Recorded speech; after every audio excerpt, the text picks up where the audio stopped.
मित्रों, आइए अपने भारतीय राज्य व्यवस्था के इस एक्सप्लेनेटरी सेशन में हम लोग आज गवर्नमेंट ऑफ इंडिया एक्ट जो प्राचीन भारतीय इतिहास में और भारतीय राज्य व्यवस्था में भी देखा गया है, किस तरीके से ब्रिटिश सरकार के आगमन के बाद एक राज्य व्यवस्था के पॉलिटिकल सिस्टम की जो शुरुआत हुई उसके आधारभूत ढांचे क्या क्या हैं। तो उस ब्रिटिश लीगेसी को हम लोग देखने के लिए हम लोग ये देखते हैं कि इंडियन जो एडमिनिस्ट्रेटिव सिस्टम है और स्ट्रक्चर है उसमें लीगेसी के रूप में जो ब्रिटिश रूल हमारा है एक फंडामेंटल आधार बेस है या ग्राउंड एक तरीके से हम उसके आगे जाने का प्रयास नहीं करते हैं। और यद्यपि हमारे हिस्टोरिकल बैकग्राउंड में मौर्य एडमिनिस्ट्रेशन से आपकी एडमिनिस्ट्रेटिव सिस्टम और इंडियन पॉलिटिकल सिस्टम की आधारभूत संरचनाएं मिलती हैं, लेकिन फिर भी हम लोग ग्राउंड अपना एक तरीके से ब्रिटिश लीगेसी को ही रखते हैं, ब्रिटिश रूल को ही रखते हैं। तो बहुत सारे स्ट्रक्चर जो हैं हमारे इंडियन एडमिनिस्ट्रेटिव सिस्टम में और इंडियन पॉलिटिकल सिस्टम में ब्रिटिश रूल से ही गवर्न होते हैं।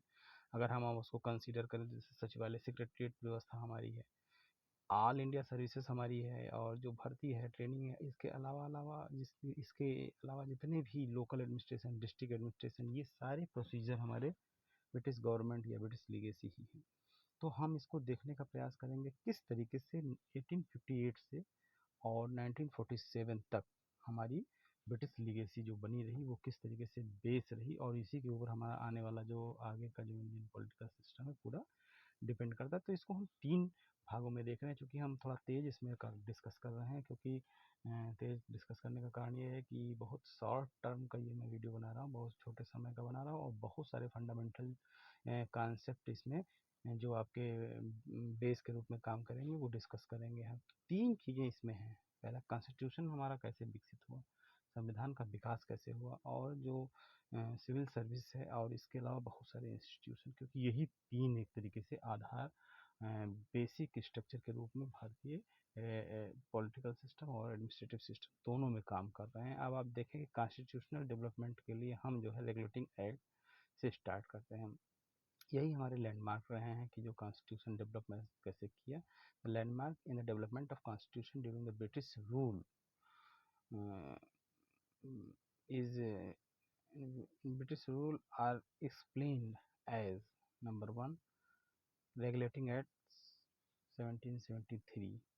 ये पहला स्टेप था जो ब्रिटिश गवर्नमेंट ने कंट्रोल और रेगुलेशन के लिए जो ईस्ट इंडिया कंपनी थी उसके कंट्रोल और रेगुलेशन के लिए पारित किया भारत में, इंडिया में।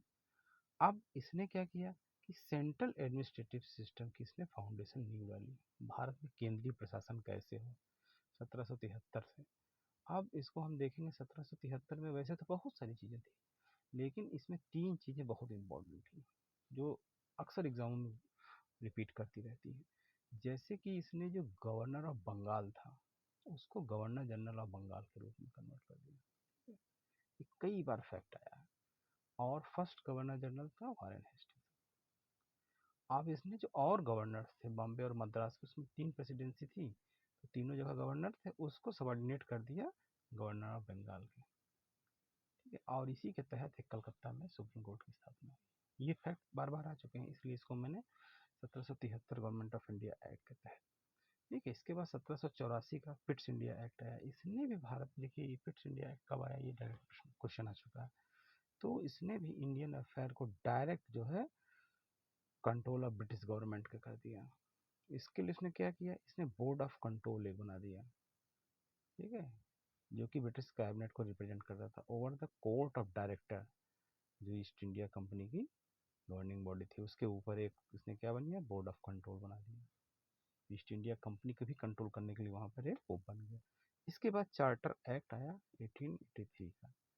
तो इसको पॉज करके आप देखें पूरे वीडियो को, 1935 तक इसमें समराइज वे में है, और मैं एक एक करके डिस्कस करूँगा। आज इन्हीं 2 तक मैं अपनी बात को सीमित रखता हूँ।